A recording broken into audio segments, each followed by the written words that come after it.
ভক্তি আর সংকল্পের এক অনন্য নজির গড়তে চলেছেন কোচবিহার জেলার মাথাভাঙ্গা থানার পূর্ব খাতেরবাড়ি এলাকার বাসিন্দা মাজিদুল হক। বিমানে বা জাহাজে নয়, বরং সুদূর সৌদি আরবের পবিত্র মক্কা নগরীতে হজ পালনের উদ্দেশ্যে তিনি বেছে নিয়েছেন পদব্রজ।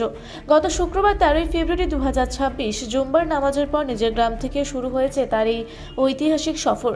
26টি দেশ পেরিয়ে 1100 দিনের সফর। মাজিদুল হকের এই যাত্রা মোটেও সহজ নয়। তার পরিকল্পনা অনুযায়ী ভারত থেকে শুরু করে নেপাল, ভুটান, বাংলাদেশ, মায়ানমার, থাইল্যান্ড হয়ে মঙ্গোলিয়া, রাশিয়া এবং মধ্য এশিয়ার দেশগুলো অতিক্রম করবেন তিনি। ইরান, ইরাক ও কুয়েত পার হয়ে দীর্ঘ প্রায় 1100 দিনের পথ চলা শেষে তিনি পৌঁছাবেন তার কাঙ্ক্ষিত গন্তব্য সৌদি আরবে। সব মিলিয়ে প্রায় 26টিরও বেশি দেশ পথদূরে পৃষ্ঠ হয়ে তিনি লক্ষ্য পূরণ করবেন। একজন সচেতন ও আইন মান্যকারী নাগরিক হিসেবে মাজিদুল হক ইতিমধ্যেই তার এই দীর্ঘ বিদেশ যাত্রার বিষয়ে মাথাভাঙ্গা থানা এবং জেলা গোয়েন্দা বিভাগকে লিখিতভাবে অবহিত করেছেন।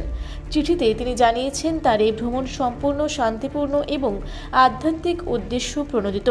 দীর্ঘ সময় দেশের বাইরে থাকার কারণে যাতে কোনো আইনি বা প্রশাসনিক জটিলতা তৈরি না হয় সেই কারণে এই আগাম সতর্কতা।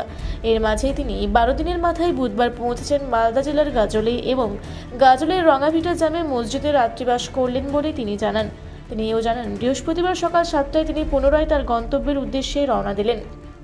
আধুনিক এই যুগে নিজের এই যাত্রার প্রতি মুহূর্ত সাধারণ মানুষের কাছে পৌঁছে দিতে তিনি ব্যবহার করছেন তার সোশ্যাল মিডিয়া হ্যান্ডেল ট্রাভেল হক। ইতিমধ্যেই এলাকা জুড়ে তাকে নিয়ে ব্যাপক চাঞ্চল্য ও কৌতূহল তৈরি হয়েছে। স্থানীয় বাসিন্দারা তার এই সাহসিকতা এবং ধৈর্যের প্রশংসা করছেন। মাজিদুল হকের এই দীর্ঘ এবং কঠিন যাত্রা সফল হোক, এটাই এখন মাথাভাঙ্গাবাসীর প্রার্থনা।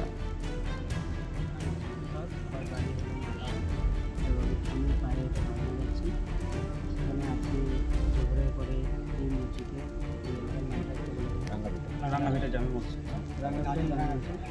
তো আমি ওখানে আজকে রাতে থাকবো, ওখানে রাতটা ওখানে স্টে করবো। তারপর কালকে আবার 4:30টার দিকে এখান থেকে রওনা দেবো। কারণ আমি পায়ে হেঁটে যাওয়ার সময় জোহরের পর যেখানে সেখানেই আমি থাকার চেষ্টা করি। কারণ রাতে যেহেতু রোজা নিয়ে চলা, তাই রোজার সময়টা খুবই বিকেল টাইমটা অনেক একটু কষ্টময় হয়। তার জন্য আমি এটাই চেষ্টা করি যে জোহরের আগে আশেপাশে কোনো সেরকম জায়গা থেকে আমাকে থাকতে হয়। তো রাতে যাতে কোনো ধরনের সমস্যা না হয়, আমি তো তারা দিন নামাজ পড়তে পারি এবং মসজিদেই থাকাটা। আচ্ছা, আমার টিফিন ছিল যে আমি 2 বছর আগে একটা নিয়োগ করেছিলাম যে আমি কাজে যাবো এবং পায়ে হেঁটে। সেটা আমি এই জন্যেই পায়ে হেঁটে যাচ্ছি। মাঠে গিয়ে কেন যাচ্ছি, প্লেন থাকতে ট্রেন থাকতে বা জাহাজ থাকতে, এটা কোশ্চেন হতেই পারে। অবশ্যই আমি বলে দিচ্ছি, কারণ আমাদের প্রিয় নবী হযরত মুহাম্মদ সাল্লাল্লাহু আলাইহি ওয়াসাল্লাম উনি যেভাবে দিনটাকে প্রচার করেছে আমাদের ইসলাম থেকে, সেভাবেই আমি আমাদের মুসলিম ভাইদের নামাজ পড়তে বলছি, বর্ণনা করতে বলছি এবং সাথে সাথে সবাইকে রমজান মাস, পবিত্র রমজান মাস, সবাইকে রোজা রাখার জন্য আর যার সঙ্গে আমি কথা বলতেছি, যাদের সঙ্গে নেশা করতে, সবাইকে এই কথাগুলো আমি বলে যাচ্ছি। কারণ আমি চাই যে আমাদের যত মুসলিম ভাই আছে সবাই যাতে রোজা ভালো করে রাখতে পারে পুরো রমজান মাসটাই পুরো, এবং নামাজ পড়তে পারে। সাথে নিজের কোরআন শরীফ এই বরকতময় মাস যে মাসে গ্রন্থের নাজিল হয়েছে, সেই মাসে সবাই মিলে যদি বেশি ছোঁয়া এবার সেটা এটা আমি 13 তারিখে শুরু করেছিলাম। আমার 13 তারিখ বলতে ফেব্রুয়ারি 13। আজকে নিয়ে 12 দিন। শুরুটা কোথা থেকে করেছিলেন? আমাদের আপনাদের বাড়ি থেকে বলতে কোন ডিস্ট্রিক্ট থেকে? এটা মাথাভাঙ্গা কোচবিহার ডিস্ট্রিক্ট থেকে। ওখান থেকে এখানে আসতে আজকে আপনি গাজলে এসে পৌঁছেছেন। 12 দিন লাগলো। 12 দিন লাগলো। এর মধ্যে আসে যে আমাকে বলে যে একটু তোমাকে চলে একটু আগে, কেউ ওরাও চায় যে আমার সাথে এরকম করে ওরাও 1-2 কিলোমিটার করে আমাকে বাইকে এগিয়ে যায়। কেউ তকবির দিয়ে অনেকটা 12-13 কিলোমিটার বা 5 কিলোমিটার যারা যতটুকু করছে, এবং মুসলিম ভাইরা এবং গ্যায়ের মুসলিম যারা আছে, আমি হিন্দু ধর্মের সবাই আমাকে অনেকটা এগিয়ে দিচ্ছে এবং সবাই আমাকে সাপোর্ট করতে হবে। ওরাও আসতেছে, আমাকে আশীর্বাদ দিচ্ছে এবং আমাদের মুসলিম কমিউনিটির সবাই আসছে আমার কাছে এবং সবাই আমাকে আশীর্বাদ দিচ্ছে এবং আমি এটাই চাই যে আমার দোয়া করবেন আমার জন্য। এবং তার সাথে সাথে আমি এভাবে যদি তোমাদের দোয়া নিয়ে এবং আশীর্বাদ নিয়ে কাজ করে আসতে যদি চাই, মোটামুটি 1100 দিন সেভাবেই সময়টা নিয়ে আমি বেরিয়েছি। আর আমি যেহেতু ঘুরে ঘুরে যাচ্ছি, একটু সময় লাগবে। ঘুরে যাওয়ার উদ্দেশ্যটা আমি অলরেডি বলে দিলাম আপনাদেরকে সবাইকে। আর এভাবেই আমি যাচ্ছি। ম্যাপ কি নিয়ে আমি নেপাল, ভুটান, বাংলাদেশ, থাইল্যান্ড, এরকম যে কান্ট্রিগুলো আছে, আমাদের 26টা কান্ট্রি আছে, সেই 26টা কান্ট্রি হয়ে আমি তারপর সৌদি আরবে পৌঁছলাম। 26 কান্ট্রি।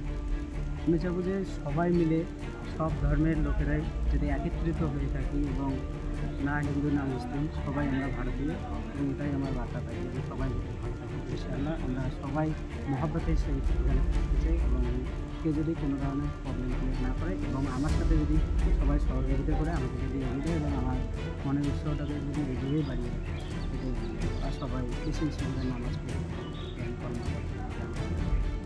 মসজিদুল হক। মজিদুল হক, বাড়ি বাড়ি মাথাভাঙা, কোচবিহার। বাবার নাম? ইসমাত আলী। আপনার বয়স? 26+, রানিং 27। হক মাথাভাঙা থেকে এসেছেন, কোচবিহার ডিস্ট্রিক্ট থেকে। তিনি পায়ে হেঁটে হজের উদ্দেশ্যে বেরিয়েছে। তো এইভাবে উনি 12 দিনের মাথায় আজ গাজলে এসে পৌঁছেছে। তো গাজলে আসার পরে উনি মসজিদ খুঁজে এই জোহরের টাইমে আমাদের মসজিদে এসেছেন, এবং তাকে পেয়ে আমরা খুব খুশি যখন জানতে পারলাম যে পায়ে হেঁটে উনি মক্কা যাচ্ছেন। তো এটা আমাদের খুব আনন্দের বিষয় এবং গর্বের বিষয়। যুব সমাজটাকে এটা দেখে অনেক কিছু আমরা শিখলাম এবং খুব আনন্দিত হলাম। তার জন্য আমরা আজকে উনি স্টে করবেন বলে আমরা আজকে খুব একটা সবাই মিলে একটা খুব আনন্দ উৎসাহের সহিত আমরা এখানে মসজিদে ইফতারের ব্যবস্থা এবং রাত্রে ওনার থাকা খাওয়ার ব্যবস্থা এবং ভোরের সেহরির ব্যবস্থা আমরা করেছি, এবং উনি আজকে রাত্রে স্টে করে হবে এই কামনা আমরা করব জামে মসজিদের কমিটির পক্ষ থেকে। মালদার গাজল থেকে শামীম রেজার রিপোর্ট, রূপসী বাংলা মিডিয়া। আপনারা দেখছেন রূপসী বাংলা মিডিয়া। এখন একটা ছোট্ট বিরতি, ফিরে আসছি বিরতির পর। পুরুলিয়ায় পাত্রপাত্রী যোগাযোগের একমাত্র বিশ্বস্ত প্রতিষ্ঠান বিবাহ পরিচয়। আপনার মনের মতো জীবনসঙ্গী খুঁজতে পাশে রয়েছে বিবাহ পরিচয়। তাই আর দেরি না করে আজই যোগাযোগ করুন বিবাহ পরিচয়। Municipality commercial complex, 2nd floor, Chaibasa road, opposite PWD office, Purulia. Mobile নম্বর 9232440272। ফিরে এলাম বিরতির পর। আপনারা দেখছেন রূপসী বাংলা মিডিয়া।